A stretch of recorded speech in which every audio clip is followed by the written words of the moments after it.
Бул үлгүлүү үй-бүлөнүн башчылары Мусаев Үсөн жана Кутматова Гүлсүнай. Бала кезинен зардалыны байырлаган түгөйлөрдүн баш кошконуна 21 жыл болгон. Учурда 8 баланын ата-энеси. Алыңыздар айтылмактан.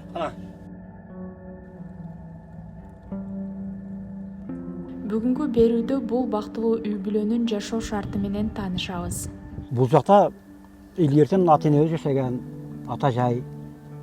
Ошол бай атадан атага калуу эле уланып келе жатабыз да жашап. Бул жакта төрөлдүңүздөрбү? Жок, Баткенде. Канча жашыңызда келдиңиз?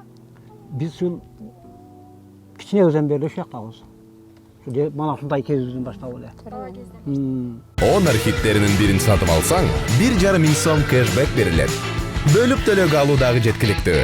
Остор дүкөндөрүнөн же О-маркеттен ал. Мен бияққа келгеніме 21 жыл болды. Мен өзім башқа айылдан болом да, күйеуім башқа айылдан болады. Мен о Кожашкен, қоқсы ишің болбосо Кожашкенден не бар деген жерден болом. Ал жакта бул зардалы сыяктуу эле жер. Мына ошо жылгадан келип кетет Кожашкенге. Биз мындан алыс 4 сааттык алыс жолдо. Ата-тагым ошол Кожашкенден болоттур. Күйөөм экөөбүз таанышып. Мен өзүм Жоңгар айылынан болом, 4 айыл өкмөткө карайт. Бул Карабак айыл өкмөткө карайт. Экөөбүз 2 айыл өкмөттөн болобуз. Эми тааныштыкта жашап атабыз деп кой. Экөөбүз турмуш курганыбызга 21 жыл болду да. Кантип таанышкансыздар? Күйөөм биздин айылга барган, эмнеге барган билбейм. Сен де баргам да? Күйөөм барып, анан өзүм бир тууган тагамдын аялыга мага кыз керек. Өзү кызыр эле барган. Кыз керек, мага кыз таап бериң десе, анан жеңе мына ошол Зардалыда жашап, Зардалыда неме боло турган кайынсиңдим бар. Ошону көрсөтөйүн ондо деп анан көрсөткөн да мени. Ата-энем алыс, Карабактын жолу тетири, кой кызым алыс, баш оору болот, тиш оору болот десе, жок, алыс болсо дагы турмуш кура берем деп өзүм качып келгем. Жолдошуңузга? Жолдошум. Ошентип мен мактагам койчу. Өзүм качып келгем, өзүм неме кылып жатам, барыга дагы, жогуга дагы чыдап 20 жылдан бери экөөбүз турмуш куруп келе жатабыз. Чоң кызым турмушка бердик, экинчи кызым да турмушка берди. Кудайыма шүгүр, 2 неберелүү болдук. Калган балдарымды ушинтип чоңойтуп атабыз. Ушул Жангида 20 жылдан бери бала көтөрөбүз экөөбүз тең. Жылга экөөбүз көптөдөн бала болот да. Бул бирөөнү көтөрөт, мен бирөөнү көтөрөм. Ошондо азыркы учурда канча балаңыз бар? Азыркы учурда 8 балам бар. 5 уул, 3 кызым бар. Экөө турмушта. Экөө турмушта, биягда 6 балам үйдө. 6 баламды багып, ошолорго кичине неме болобу деп ушул жака келебиз күйөөм экөөбүз. 21 жылдан бери ушул жакта жашайсыз? 21 жылдан бери ушул жакта жашайбыз.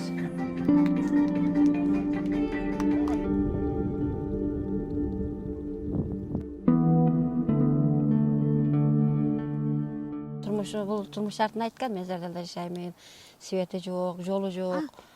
Ишек менен барасың, ат менен барасың десе дагы макул болгон да. Мен бирөөдү алдабайм да, туура эле айтам.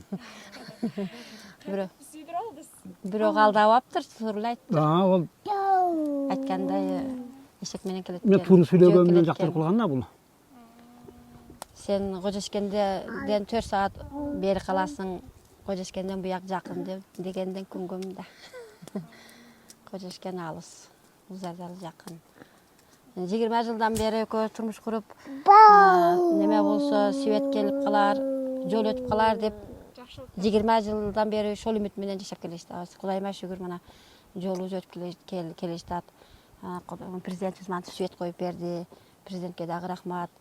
Баткен областында иштеп аткан губернатор, акимдерге дагы рахмат чоң. Ошо Зардалынын элден кабар алып, турмуш шарттан кабар алып, неме кылып жататтар. Аларга дагы рахмат, иштериге ийгилик. Биз жолдон өткөн биз көрөбүзбү, же балдар көрөбү, келечекте балдар көрөткө деп ойлодук да, Кудайыма шүгүр, мына өзүбүз көрө турган болуп калдык. Жолдон өткөн светти. Дагы Кудай кааласа Зардалынын келечеги алдыда деген үмүт менен эле балдарды чоңойтуп келе жатабыз. Балдарым 4 класска чейин биякта окуп жүрдү, чоңдорум дагы эле. 5 класс болгандан паста окуп, азыр 3-өө паста окуйт. Бирөөмүндө окуйт. Олар дагы үйдө өздөрүн карап, өздөрүн багып карап ататтар. Башка түшсө байталат болот да, анан башыма түшкөн көрүп. Күйөөмдү көп жакшы көрөт экен да. Бирөө жакшы көрдүң а? Тоого десе. Жаман көрбөдүң а, эч а? Жок, эч жаман көрбөдүм. Кудайыма шүгүр. Баягы казан аяк кагышкан ошолор болбу? Жок, андай уруш дагы болбоду. Мында урушка кол тийбейт. Иш көп да, урушмай. Урушуп алалы дейбиз, кол тийбейт чого урушканга. Сааттан кечке жер чабабыз дагы кече экөөбүз тең эле урушканга кол тийбей уктап калабыз да. Оонап аласың. Урушмай. Балдар бар, булардын карды бар, тамагы бар дегендей. Жакшы жолдошум. Ичиде кири жок. Адамдарды келсе эле дейт, келсе. Сен кабак башыңды бүркөй, ошо келген кишини күтүп алсаң, келип кеткиче неме кылсаң эле дей берет. Жаман жери жок да жолдошумдун. Менде болушу мүмкүн, мында жок да.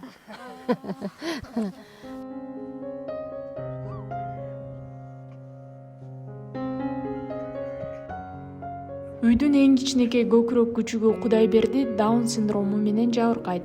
Уулумду Зардалда кароо бир аз кыйыныраак, бирок учурда шаарга алып барууга дагы шартыбыз жок, дейт Гүлсүнай айым. Өзгөчө балам бар. Koyun Августка барса 5ке толот. Сүйлөп алсын эми. Анан ушул баламдын аркасынан кайттерге бардым. Барчу жерге барып иштедим. Эмеспи бул жакта ушул өзгөчө баланы тарталоо, бул балага көбүрөөк Уход керек.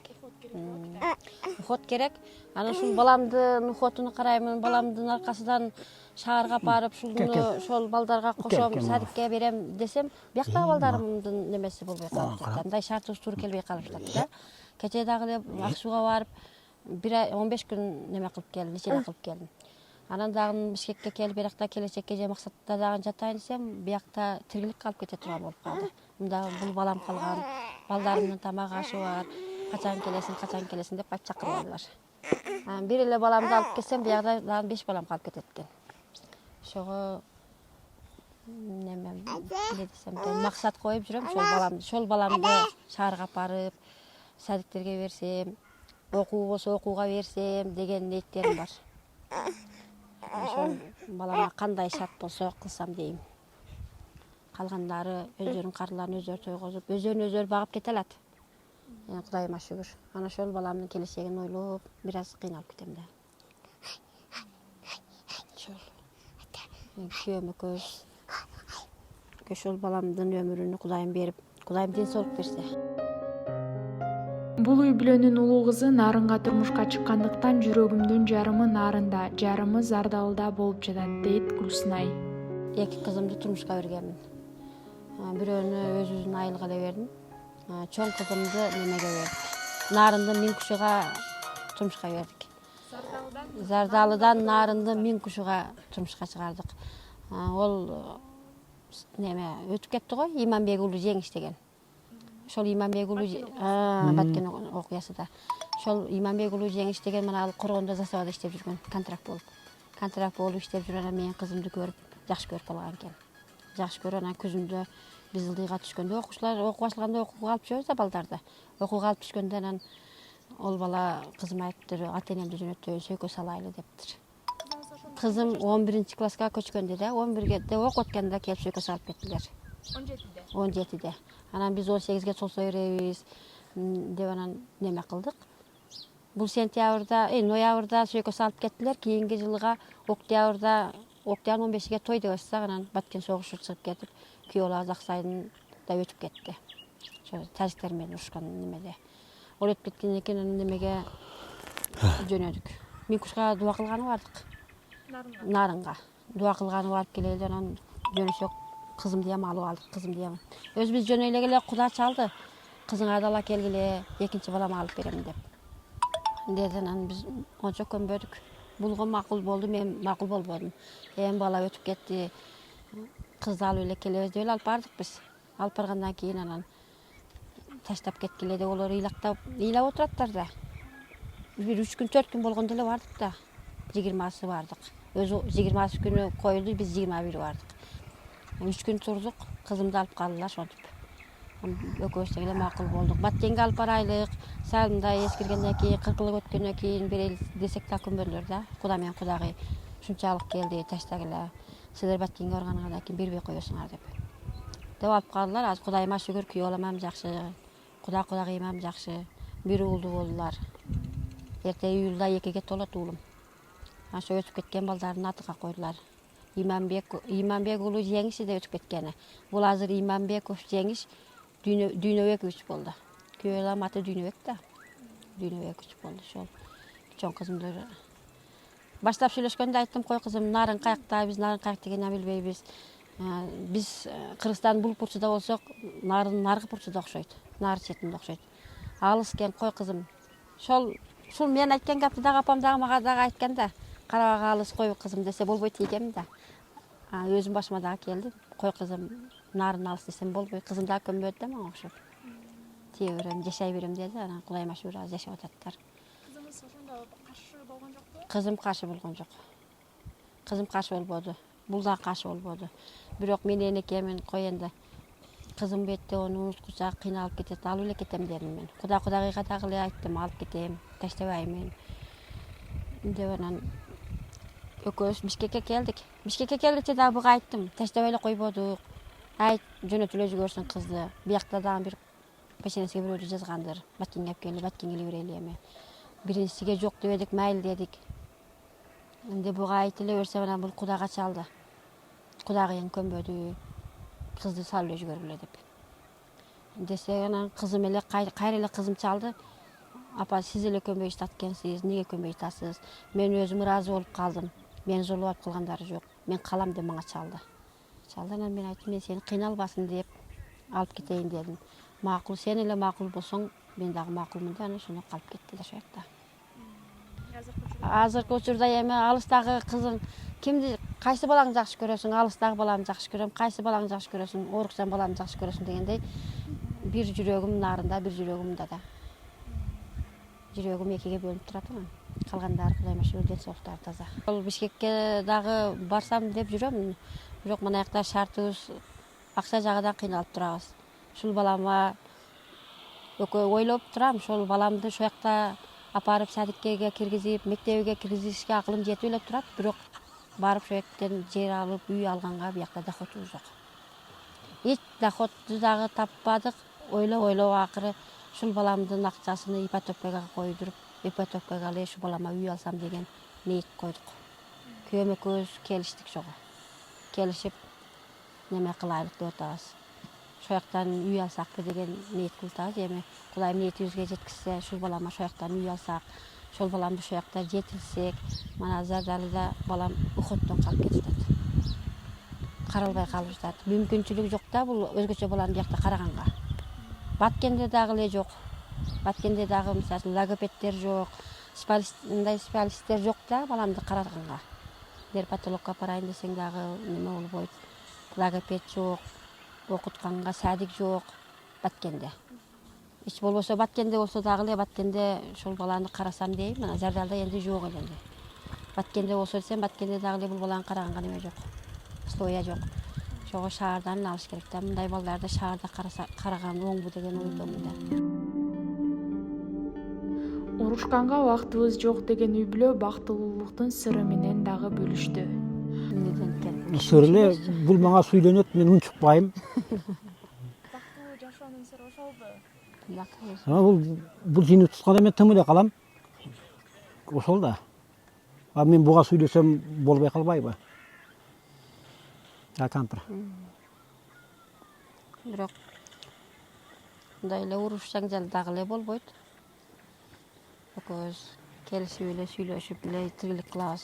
Дагы урушка мен кызыкпайм да. Бул акчаны буга жумшайлык, бул акчаны буга жумшайлык деп эле 20 жылдан бери жашап келе жатабыз. Мен буга күчүм жетпейби?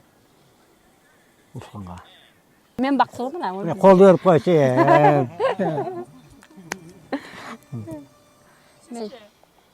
Ойбой, анан ыраазы болбой. Бул анча бактылуу эмес окшойт айтпады го. Жок, аркага оноп каласың да, сен мында сыйынычың жок эле. Мен кармап кала албасам. Мен сразу эле айттым го. Бул айтыш кыйын болду. Сүйем деп коеюнбу? Баягы дебеңиз айтың, сүйүү болуп көрүнөт деп. Сүйүү чынары болуп көрүнөт дейт. Сүйүү жолу нечен жолго бөлүнөт. Сүйүп жүрүп сүйгөнүңө жетпесең, кара көзүң кайга жаш төгүлөт дейт.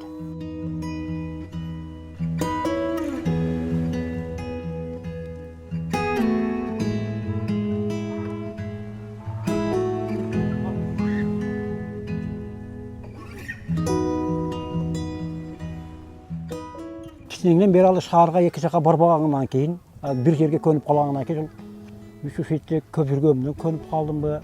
Шаарга кызыгым жок.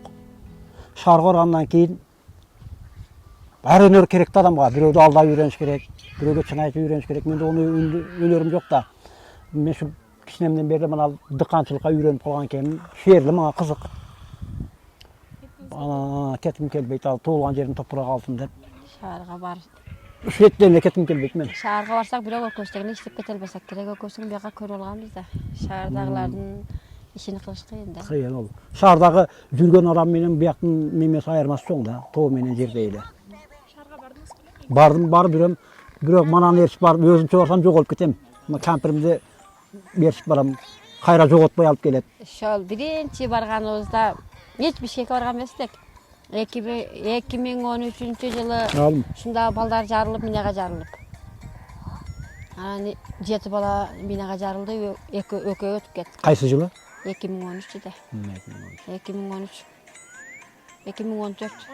2014. Кызым 1 жашка толгонда. Баткенде жатып анан менин балам да ошо минага жарылган да, бир жагын ыптасыга осколка тийген.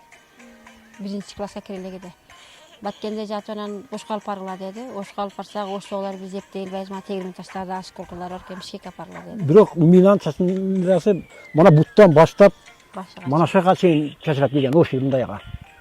Бир капталга тийген мындайга. Ошко бардык, оштон срочный неме самолетке билет алды. Күйөөм экөөбүз тең самолетке отурган эмеспиз. Бишкекке карап барган эмеспиз Шомалгыча. Анан экөөбүз самолетке отурдук. Отурсак эле самолет көтөрүлгөндө күйөөм айтат го, адашып отуруппуз десе, ойлоппун башка самолетке отуруп алыппызбы деп ойлоппун да. Десем жүрөгүм ойноп кетти. Таксиге эле отуруп алыппыз дейт. Күйөөм экөөбүз анан Баштап Бишкекке алып бардылар. Анан оякта туугандар бар, шолор жол жобосун көтөрүп больницага алып барып жаткыздылар.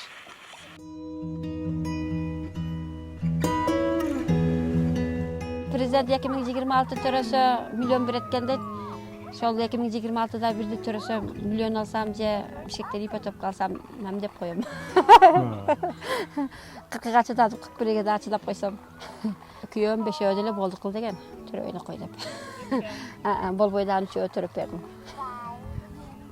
Чону президент алдыңыраак чыгарып койгондо ушул балам илешип калабы ошого. Хамзабы.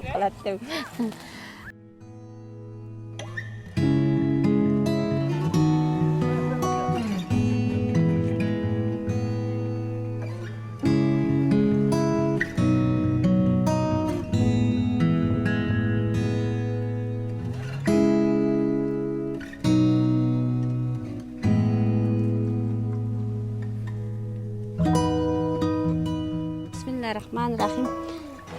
Biz kүйөөм экөөбүз ушинтип эгин эгебиз, жыйым терим кылып. Эрте бар жыйын эгип баштайбыз. Сентябрь, октябрда кайра жыйып алабыз. Азыр балдардын жегениге бадырың эгип жатабыз. Бадырың, помидор, капуста эгебиз балдардын жегениге. Күйөөм экөө. Ооба. Бул жерде киреше болбойт анда, себеп бир мүшөк картошканы базарга барайын десең, жол кирасы 400 сом. Ол бир мүшөгүң базарда 400 сом болбойт. Себеп жол алыс да, жол жок, өтө кыйын. Ошол үчүн бая сатканга бир нерсе артпайт да, бул дыканчылыктанчы.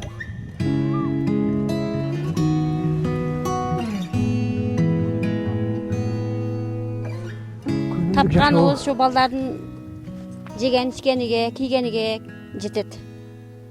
Ашыкча акча болбойт. Экөөбүз эккен немелерди күздө түшүп сатып ок кийим кылып беребиз. Кышыга проект алып беребиз.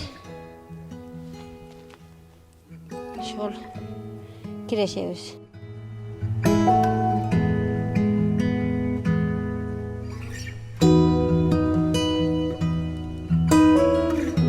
Экөөбүз дагы bir 2-3 ay болду.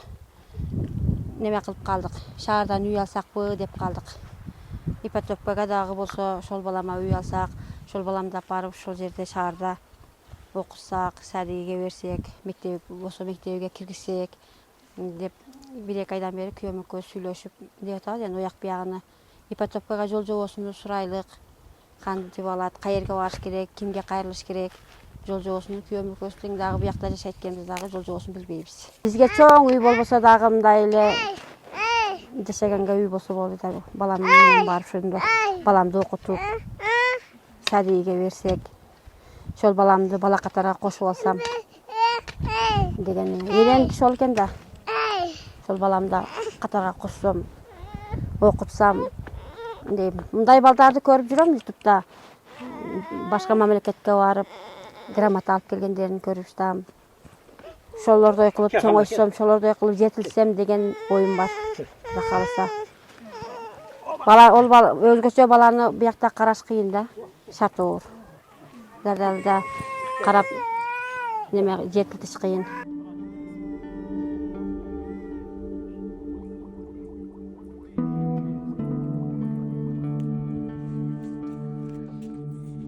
Дайре жыгаспайлап койсок чыгып кетер. Эмекенде буларга жарандай. Манесин ордуна экен. Келиңиз эжеке, мынакей буйруса бардыгы жакшы болот, балдарыңыздар чоңоюп калыптыр, балдарыңыздардын бактысына ар дайым сиздер дагы бар болуңуз, өзгөчө балаңыз буйруса сүйлөп, алдыда басып кетсин дейли. Апа коомдук фондунун атынан биз азык түлүк алып келели дегенбиз, бирок ал нерсеге бизде мүмкүнчүлүк болбой калды. Жолду өзүңүздөр билесиздер, азыр жабык дагы экен, ал жактан алып келүүгө мүмкүнчүлүк болбой калды. Анан кийин кичинекей болсо дагы акчалай жардамыбызды берип кетели дедик. Ошол балдарыңыздардын кичинекей бир азык түлүгүнө болобу айтор бир нерсесине жаратасыздар деп сиздерге тапшырып коелу, келиңиздер. Рахмат. Алла ыраазы болсун. Ишиңиздерге ийгилик. Ден соолугуңузду Алла таалам жакшы кылсын. Көп ийгиликтерге жетиңиздер. Сиздерге дагы рахмат чоң, аябай сонун үй бүлө экенсиздер. Бактылууңуздарга көз тийбесин дейли. Рахмат. Ар жылы кабар алып туруңуздар. Мен болсо коштошом, сүйүктүү көрүүчү. Кийинки жакшы бир берүүлөрдө көрүшкөнчө аман туруңуздар.